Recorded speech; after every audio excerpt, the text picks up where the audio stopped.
Assalamualaikum warahmatullahi wabarakatuh.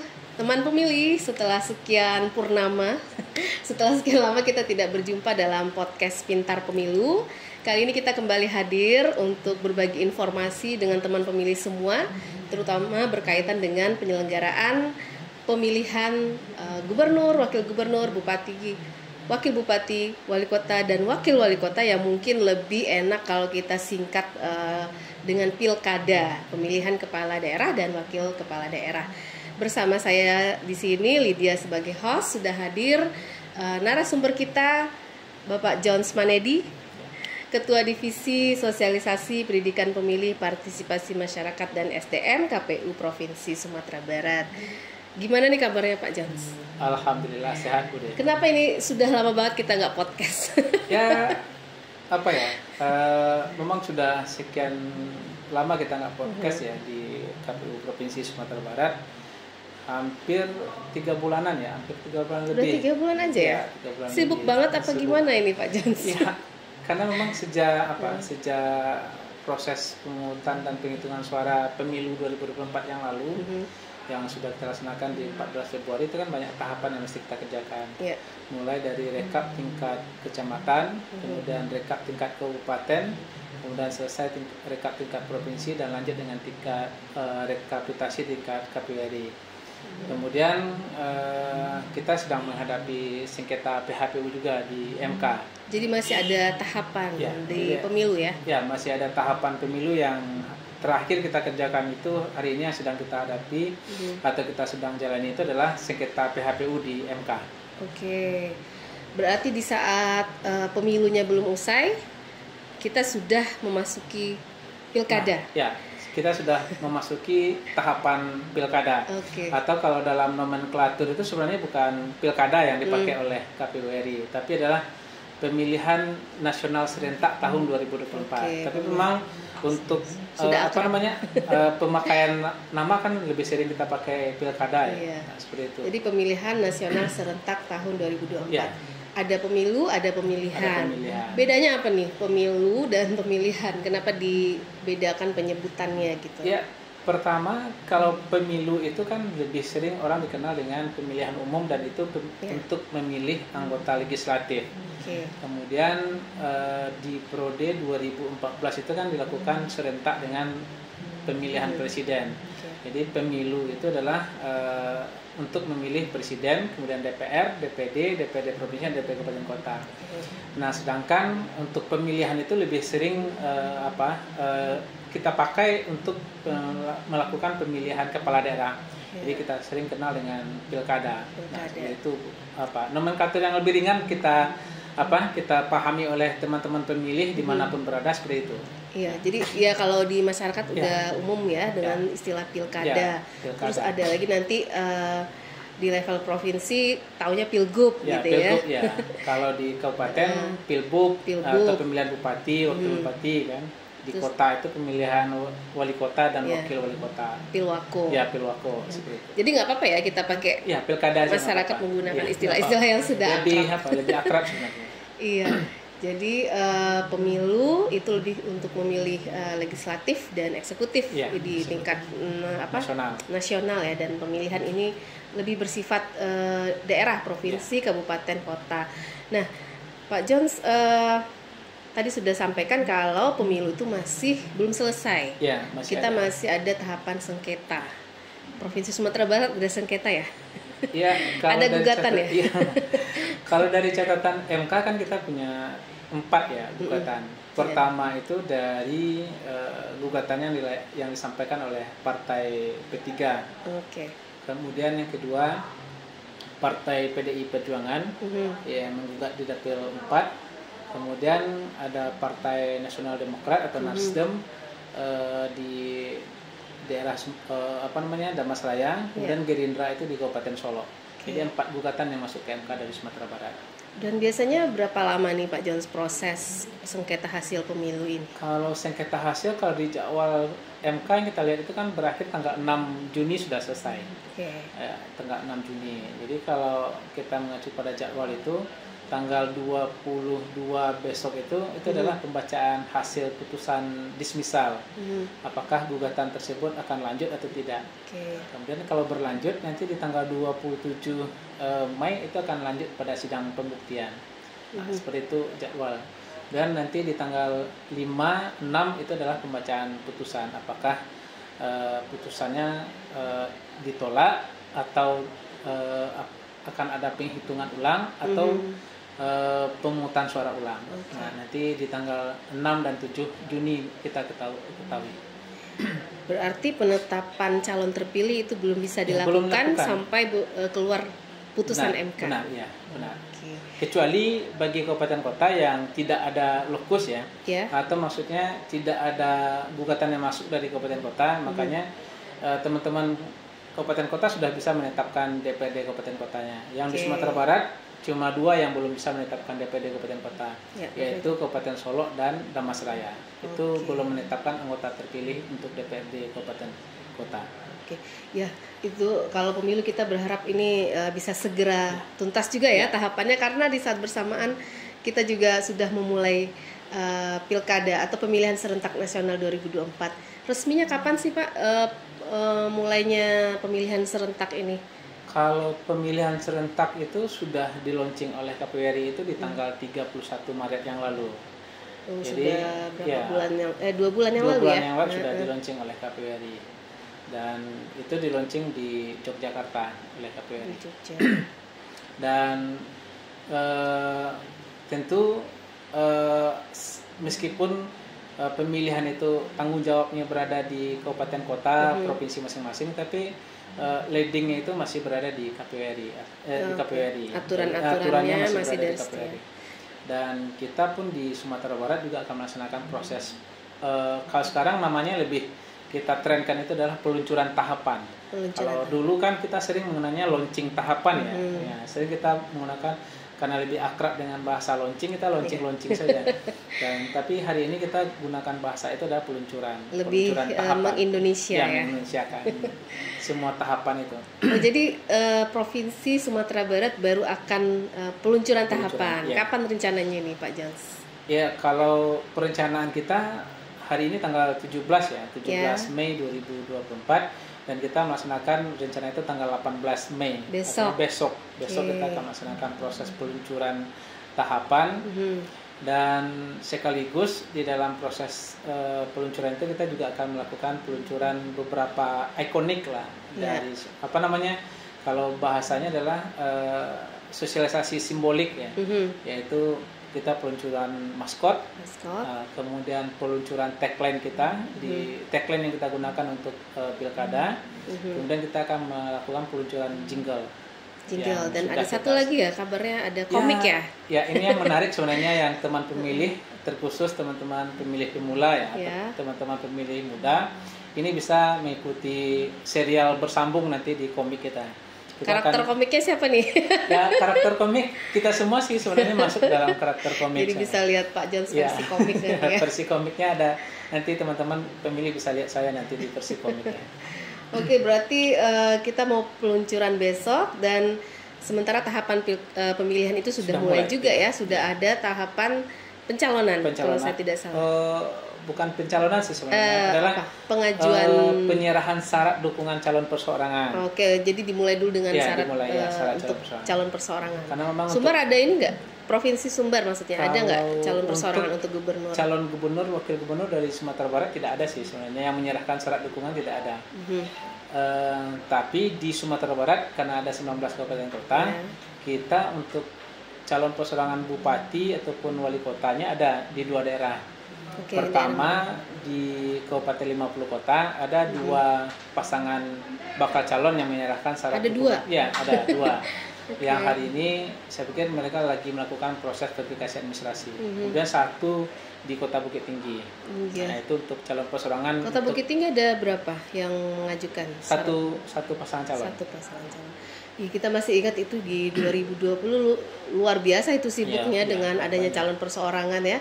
Tapi kayaknya di pemilihan sekarang lebih disederhanakan ya pekerjaannya dengan aplikasi atau gimana? Ya, sangat membantu sih sebenarnya kalau kita boleh melakukan perbandingan ya, di 2020 itu kan lebih banyak manual. Iya, saya ingat tuh yang calonnya bawa kontainer, dokumen ya. pakai truk gitu ya, berkontainer.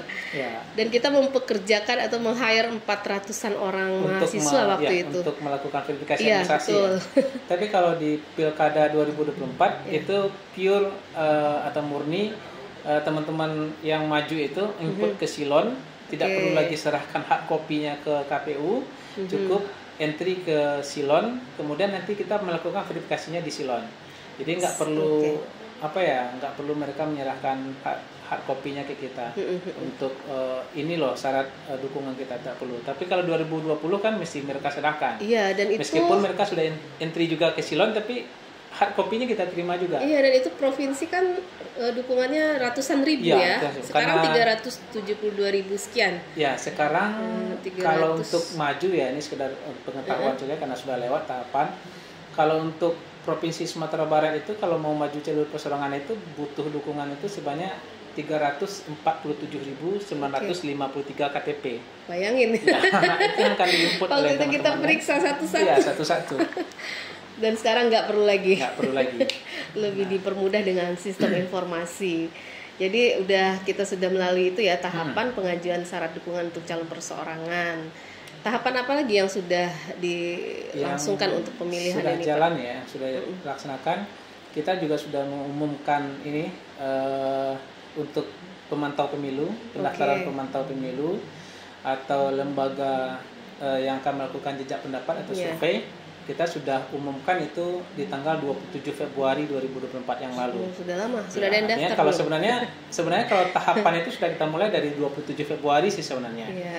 Tapi karena launching RI itu dimulai dari tanggal 31 Maret, kita lebih mengenal. Tapi kalau untuk tahapan itu kita mulai di awal itu 27 Februari. Februari udah mulai. Dengan mengumumkan. Jadi di sesi ini sebenarnya kita juga menghimbau sih teman-teman yang mau menjadi pemantau pemilu, mau melakukan jejak pendapat ataupun survei nanti atau quick count, itu silakan mendaftarkan lembaganya kepada KPU provinsi untuk pemilihan gubernur, wakil gubernur, kepada KPU kabupaten kota untuk pemilihan bupati atau wali kotanya. Ya, itu bentuk partisipasi juga ya. Partisipasi masyarakat. Partisipasi yang aktif. Kemudian yang sudah kita lakukan lagi pembentukan badan ad hoc atau penyelenggara di tingkat kecamatan. Oke. Dibentuk lagi ya? Ya. PPK, PPS diganti lagi. Kenapa nggak lanjut yang dulu aja? Ya, hasil kayaknya banyak yang berharap lanjut gitu. Ya, benar. Saya lihat itu dari komen-komen di media sosial, itu teman-teman badan ad hoc yang lama ya, PPK yang pemilu, mereka berharap sekali untuk dilanjutkan jadi PPK di pilkada. Nggak kapok ya? Meskipun kerjaannya lumayan. Apalagi yang KPPS ya Pak? KPPS. Tapi kayaknya di pilkada 2024 kita sudah selesai membentuk yang baru. Karena memang KPU RI mengeluarkan juknis baru kan, yaitu melakukan rekrutmen itu dengan terbuka. Dan secara kelembagaan tentu kita KPU Provinsi Sumatera Barat tentu harus patuh terhadap regulasi yang sudah dikeluarkan oleh KPU RI. Dan alhamdulillah kemarin kita sudah melantik lebih kurang 890 sekian orang PPK yang tersebar di 179 kecamatan kalau usah. 179 kecamatan di Sumatera Barat ya. Yang ada kita sudah melantik seluruh PPK kemarin tanggal 16 Mei 2024. Hari sekarang, ini tahapan itu adalah teman-teman KPU Kabupaten Kota sedang melakukan proses rekrutmen PPS dan sedang melakukan proses seleksi tertulis melalui CAT dan itu sampai tanggal 18 Mei ini. Oke, nanti KPPS direkrut lagi? Ya, KPPS direkrut lagi. Kapan kira-kira bocorannya nih? Mungkin teman pemilih ada yang siap-siap mau jadi KPPS. Harus ini teman-teman pemilih, terutama pemilih pemula, terutama pemilih muda, ini mesti siap-siap untuk menjadi penyelenggara pemilu tingkat PPS. Dan kalau jadwal, kita akan melakukan proses rekrutmen KPPS itu nanti di bulan September. Karena pilkada kita itu kan di November ya. 27 November. Ya. Jadi kita akan melaksanakan nanti di September sudah mulai proses rekrutmen KPPS. Oke, udah bisa siap-siap dari sekarang ya teman pemilih, baca-baca. Tapi ada satu lagi yang mesti disiapkan nih, Kak Lydia, yaitu yang berminat jadi pantarlih. Pantarlih Ya, itu Pantarlih. kapan ininya? Jadi kalau rekrutmen Pantarlih itu kita sampai hari ini karena masih menunggu ya data yang diturunkan oleh KPRI. Tapi kalau melihat tahapannya, yaitu nanti di bulan Juni kita akan lakukan proses rekrutmen. Udah dalam waktu Pantarlih. dekat ya? Dalam waktu dekat ini kita akan lakukan rekrutmen Pantarlih. Ada berapa yang akan direkrut kira-kira Pak untuk Pantarlih? Kita hari ini masih melakukan rasionalisasi ya jumlah TPS. Kalau kemarin jumlah TPS yang diusulkan oleh KPU Kabupaten Kota itu di Sumatera Barat itu jumlahnya sebanyak angkanya adalah 13.744 TPS. Ya.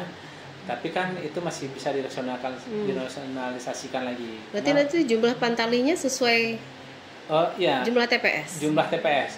Banyak. Tapi di draft pemutakhiran data sekarang, kalau misalnya nanti TPS-nya itu lebih dari 400 orang, maka Pantarlihnya akan ada 2. Jadi kalau misalnya jumlah data pemilihnya yang diturunkan oleh KPURI itu lebih dari 400, maka Pantarlihnya 2. Tapi kalau di bawah 400, maka Pantarlih tetap 1. Nah, banyak yang bakal direkrut ya, karena teman-teman pemilih. Di PKPU sekarang, atau draft yang sedang diatur itu, jumlah pemilih maksimal itu 600 kalinya. 600 per TPS. Ya, siap-siap teman pemilih untuk berpartisipasi sebagai Pantarlih. Ya. Karena sudah deket ya rekrutmennya di bulan Juni ya Pak Jans. Di bulan Juni. Oke, mungkin itu kita itu topik-topik yang menarik nih soal rekrutmen ya kan. Karena biasanya follower kita juga meningkat nih kalau ada rekrutmen. Pengen tahu informasi sebenarnya. Ya, nanti kita bikin lagi deh podcast terkait rekrutmen KPPS dan sebagainya ya, dan Pantarlih juga biar teman pemilihnya juga makin semangat. Nah ini Pak Jones terkait peluncuran besok nih, kan nanti ada peluncuran maskot ya kan, jingle, komik gitu sama tagline. Apa sudah bisa dikasih bocorannya sekarang? Maksudnya maskotnya, jinglenya gitu. Kalau tagline kayaknya kita udah pakai ya di medsos kita ya. Sudah Kalau sebenarnya untuk 3-nya sebenarnya kita sudah bisa publish ya sebenarnya. Karena kita sudah ditetapkan dalam pleno tingkat. Ada lombanya ya kalau yang maskot dan jingle maskot ya. Itu sudah kita perlombakan juga, dan dari peserta maskot itu hampir 70 karya ya, hampir 70 maskot. Lebih kurang kalau salah saya yang jingle yang 70 40-an. Yang jingle yang 70-an. Jingle 70-an peserta yang masuk. Kalau maskot itu 54 peserta. Kita sudah menetapkan. Banyak ya. Ya, kita sudah menetapkan dan kita pilih satu ikon yang menurut juri dan menurut KPU provinsi itu unik ya. Unik, lain dari yang lain. Emang pesan dari KPURI juga gitu ya, Pak? Unik Harus dan beda gitu. Pakai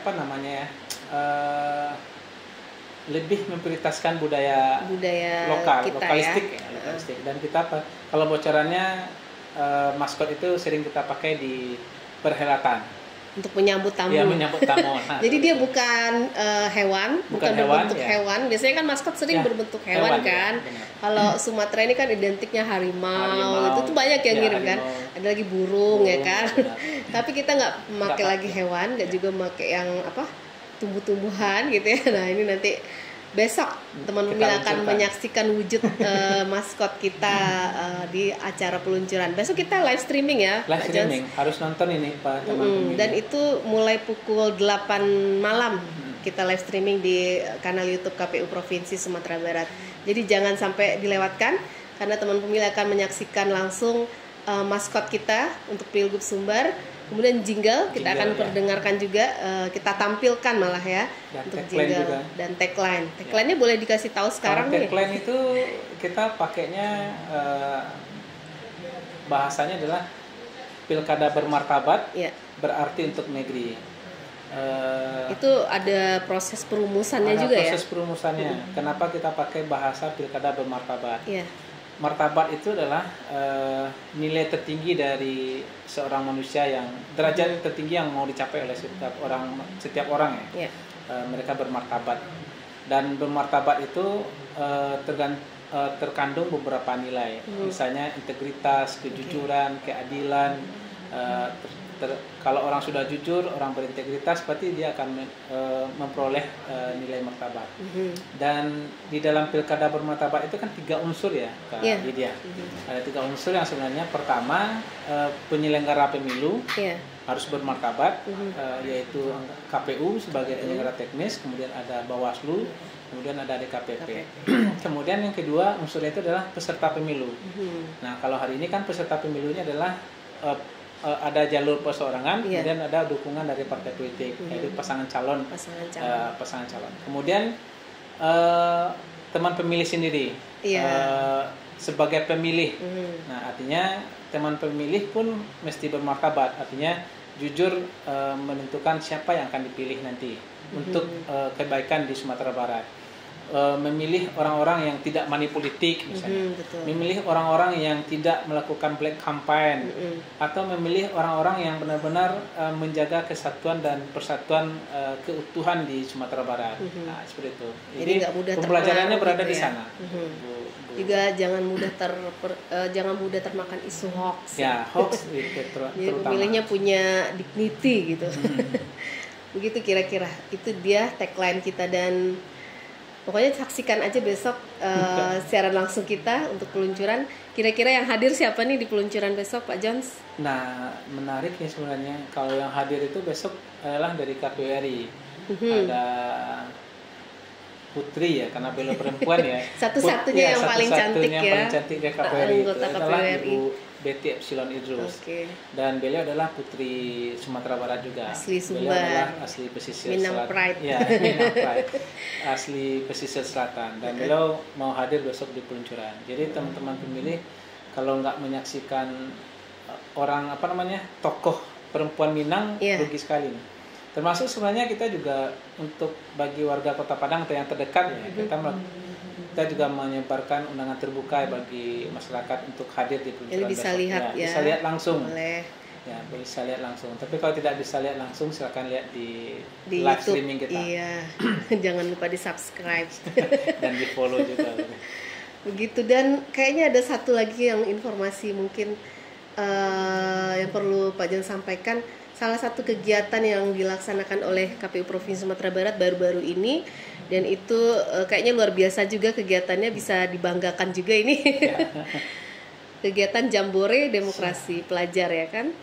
Ya, sejak diluncurkannya tahapan oleh KPU RI, kita sudah berpacu dan berlari sebenarnya.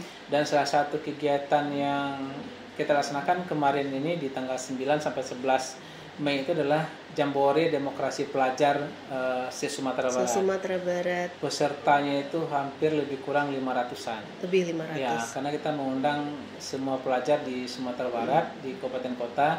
Masing-masing kabupaten kota itu mengirim 24 orang per kabupaten kota. Dan alhamdulillah kegiatan berjalan lancar.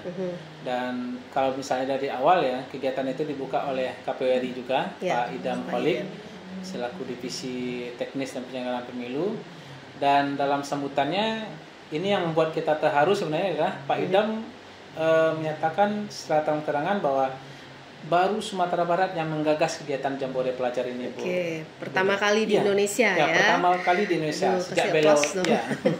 Sejak beliau aktif sejak beliau berkecimpung di penyelenggara pemilu, sejak dari Bekasi, kemudian Jawa Barat, kemudian jadi anggota KPU RI, baru kali ini beliau menghadiri Jambore Pelajar Demokrasi.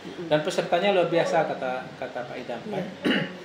Dan kemudian yang menarik yang jadi pujian juga oleh KPU RI adalah kita melakukan simulasi pemilihan kepala daerah yang secara real kepada pemilih pemula.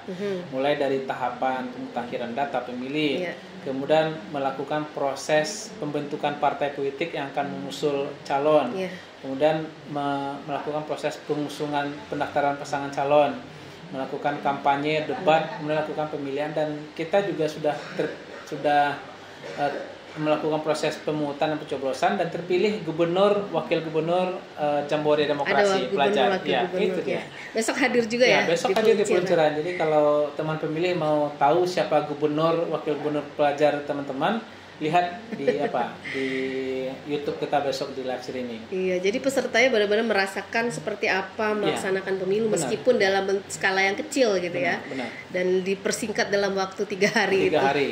Tapi antusiasmenya luar biasa ya Pak Jans, meskipun hujan-hujanan ya. Hujan-hujanan mereka tetap melakukan proses kampanye terbuka. Jadi tidurnya di ada kemah gitu ya. kampanye akbar juga seperti pemilu beneran. Iya. Jadi masing-masing pasangan calon melakukan penyampaian visi misi di tengah-tengah konstituennya. Kemudian ada debat. Dan menariknya proses pemilihan ini hanya berlangsung 3 hari. 3 hari. Jadi mulai proses pemutakhiran pemilih. Tahapan yang biasanya 20 bulanan itu jadi 3 hari. 20 bulan. Kalau pemilihan itu kan lebih kurang 8 bulan ya. 8 bulan. 8 bulan yang sekarang lebih kurang. Nah, kalau di kemarin kita persingkat menjadi 3 hari. Tapi dinamikanya luar biasa, berjalan juga. Dan ini juga ya keren-keren ya pesertanya ya. Kalau teman-teman lihat di YouTube, silakan review ya di YouTube kita. Itu ada proses debatnya, nanti akan kita posting. Menarik sih sebenarnya untuk jadi pembelajaran bagi teman-teman pemilih pemula. Semoga nanti mereka bisa jadi agen-agen demokrasi di duta demokrasi kita di kabupaten kota masing-masing. Dan gubernur serta wakil gubernur Jambore itu nanti diangkat jadi duta demokrasinya KPU Provinsi Sumatera Barat. Benar ya? Dan besok dia akan kita tampilkan di peluncuran. Makanya makin menarik ini peluncuran besok. Pokoknya jangan sampai dilewatkan teman pemilih. Dan ya mungkin teman pemilih bisa paham lah ya kenapa kita sudah lama nggak podcast. Karena tadi seperti yang disampaikan Pak Jones, pemilunya belum selesai, tahapan pemilihan udah dimulai, kita berkejar-kejaran dengan waktu ya. Mulai dari perumusan tagline, terus kita bikin logo maskot, jingle, rekrutmen badan ad hoc, terus penyerahan syarat dukungan gitu ya. Dan kita juga baru saja melaksanakan sebuah kegiatan yang lumayan besar, itu adalah Jambore Demokrasi Pelajar. Jadi teman pemilih mohon maaf ini kita sudah lama tidak podcast. Tapi kita janji ya. Habis ini kita mau rutinkan lagi. Dan kita mau menghadirkan mungkin nanti narasumber-narasumber yang menarik lah ya. Tidak hanya dari KPU Sumbar tapi juga dari luar gitu. Nah, dan ginilah ruangan podcast kita pun kadang beralih fungsi ya kan, karena kalau kita ada sosialisasi, kita bikin merchandise ya, bahan-bahan sosialisasi itu udah penuh ini ruangan kita. Dan mungkin suatu saat Pak Jones akan giveaway kasih hadiah gitu kepada teman pemilih yang menyaksikan podcast kita. Jadi bersiap aja, kita siapkan dulu nih bahan-bahannya ya, hadiah-hadiahnya yang untuk giveaway. Jadi jangan lupa untuk pantau terus podcast kita di Podcast Pintar Pemilu. Mungkin itu saja Pak Jones. Dan sekali lagi mungkin Pak Jones bisa mengajak teman pemilih ini untuk menyaksikan peluncuran kita besok. Ya, kepada teman pemilih semuanya yang dimanapun berada, warga Sumatera Barat, kita ajak teman-teman semua masyarakat Sumatera Barat untuk menyaksikan proses peluncuran tahapan yang akan dilaksanakan tanggal 18 Mei 2024. Kita mulai nanti di pukul 20 WIB waktu Indonesia Barat. Ini memang kita sengaja laksanakan malam. Dan di launching tersebut kita akan melakukan proses penampilan seni-seni budaya Minangkabau asli. Jadi kita memang tidak mengundang artis-artis nasional, tapi kita lebih lokalistik menampilkan budaya seni. Jadi jangan lupa untuk menyaksikan dan hadir langsung khusus bagi Kota Padang yang terdekat ataupun warga Sumatera Barat yang sedang berada di Kota Padang juga terbuka kesempatan untuk hadir. Dan lokasinya di auditorium Universitas PGRI Padang. Ini beda konsep dengan yang biasanya. Biasanya kita kan peluncuran di lapangan terbuka. Outdoor kita. Sekarang kita indoor. Indoor, ya. Dan katanya sih bocorannya bakal megah gitu ya. Insya Allah. Amin ya. Amin. Pokoknya beda konsep ya.